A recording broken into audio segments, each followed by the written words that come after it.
한국 싱가포르전에서 MVP를 뽑는 건 매우 어려울 수 있습니다.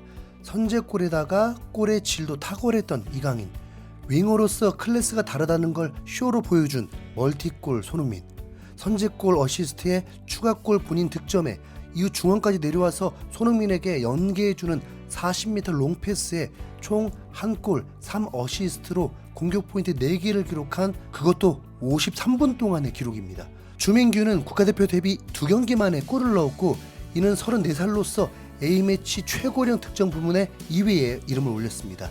주민규는 오랜 기간 K리그에서 정상급 공격수로 활약했지만 올해 3월 전까진 한 번도 A 대표팀에 불을 맞지 못했습니다. 그러니까 2018년부터 2023년 벤투 감독과 클린스만 2명의 외국인 감독에게 철저히 외면당한 스트라이커입니다. 스트라이커 자리는 2명밖에 없는 데다가 손흥민까지 스트라이커를 볼 수 있기 때문에 한 명만 뽑혀도 충분할 정도가 되어서, 다시 말하면 한국의 공격 스쿼드가 매우 좋다 보니 순위에 밀려난 것입니다. 당시에는 황의조와 조규성을 주민규보다 더 낫다고 평가한 것이죠. 황의조는 제 무덤을 팠고 조규성은 아시안컵에서 부진하면서 3년 동안 축구 팬들이 주민규 외쳤던 걸 황선홍 임시감독이 주민규를 콜업하면서 새로운 시대가 열리게 됩니다. 하필 주민규는 태국과의 2연전에서 골러라고 뽑았는데 골을 넣지 못하게 되었습니다. 하지만 이전의 스트라이커들과 다르게 포스트 플레이와 높이 등에서 인상적인 모습을 보이면서 조규성과는 충분히 경쟁이 가능하다는 걸 보여줬습니다.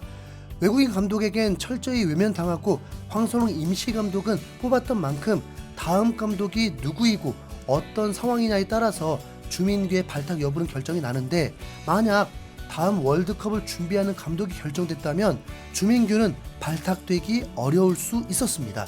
6월 2경기만을 위함이 아닌 미래를 준비하기 위해서 새로운 선수를 발굴하려고 할 수 있으니까요. 주민규가 34살인 것은 다음 월드컵 때는 36살이 되기 때문에 누구라도 고민될 수밖에 없습니다. 하지만 이번에도 임시 감독이 정해졌고 김도훈 임시 감독은 고민할 것 없이 주민규를 뽑았습니다. 그리고 팬들도 만족했고 결과로도 보여줬습니다. 매우 화려하게 말이죠. 주민규는 한국으로 돌아온 후 공식 인터뷰를 진행했는데 여유로우면서도 나름 이런 날이 오기를 기다린 듯 했습니다. 지난 첫 발탁 후에 인터뷰를 당하고 싶었는데 그때는 골을 넣지 못하면서 임팩트를 남기지 못했고, 이번 싱가포르 한 경기만으로 대활약을 하면서 스포트라이트를 받았기 때문입니다. 기자의 질문에는 데뷔골과 3개 도움 중에 어느 공격 포인트가 더 좋냐는 질문에 당연히 데뷔골이다. 공격수이기 때문에 골을 많이 좋아한다.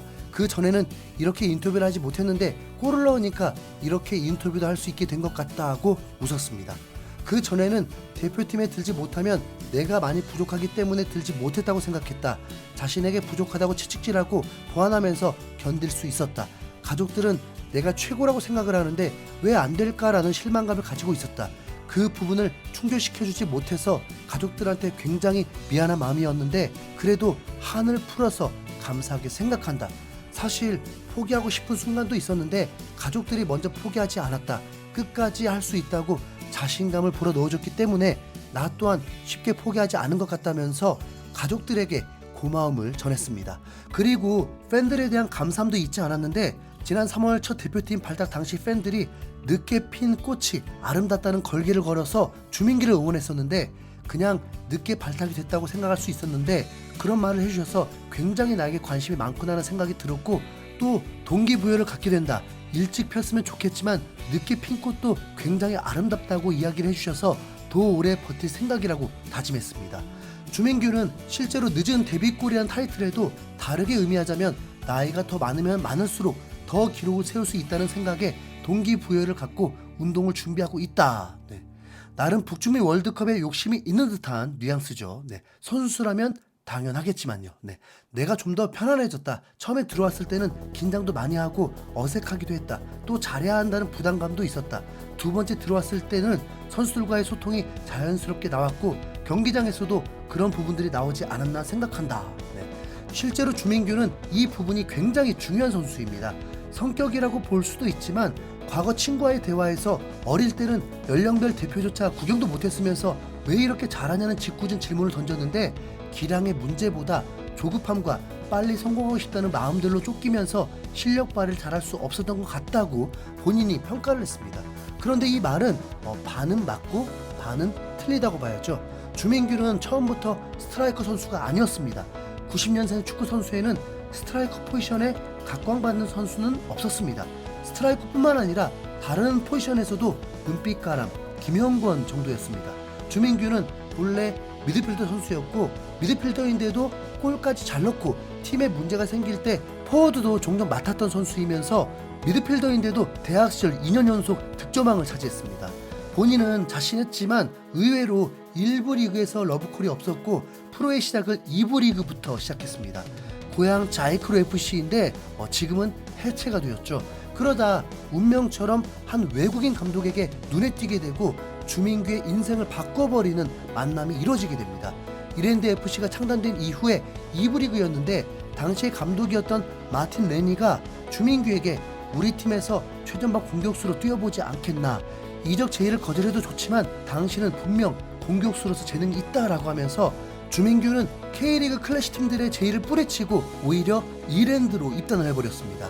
그리고 2시즌 동안 71경기 39골 10도움이라는 엄청난 기록을 남기면서 더욱 주목받기 시작했습니다. 당연히 감독이 제안했으니까 믿고 맡기겠다는 의미가 되고 주민규는 편안해졌죠. 주민규는 아쉽게도 27살까지 대표팀을 한 번도 뽑히지 못했다 보니까 군 문제를 해결해야 했는데 타이밍 절묘하게 상무가 1부 리그에 올라 있으면서 다음 2018 아시안게임 발탁을 노리는 것보다 상무 입단을 결정해버립니다. 그리고 첫 시즌에 33경기 17골을 넣으면서 K리그에서 탑 클래스 스트라이커로 이름을 남깁니다. 그리고 2년 동안 주민규가 스스로 말한 대로 편한 팀이 아니었는지 울산 현대에서 외국인 공격수와 경쟁하게 되고 조급함이 도졌던 것 같습니다. 이후에 제주 FC에서 전성기를 보내게 됩니다. 2021년 21골로 득점왕, 2022년 17골로 공동 득점 1위, 2023년은 울산 현대로 이적해서 17골을 넣으면서 또 득점왕을 차지하게 되었습니다.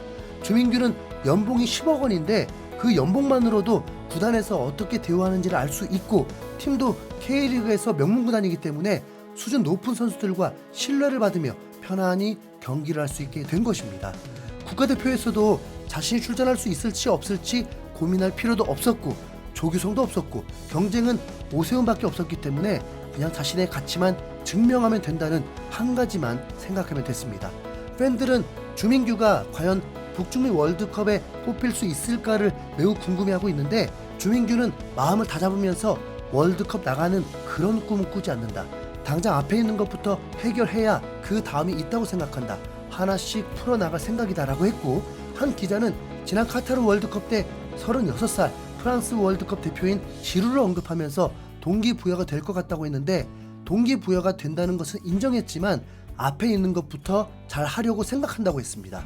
결국 그때까지 폼을 유지해만 하고 아니면 이승우처럼 후반전 조커만으로도 임팩트를 남길 수 있는 선수가 되어야겠죠.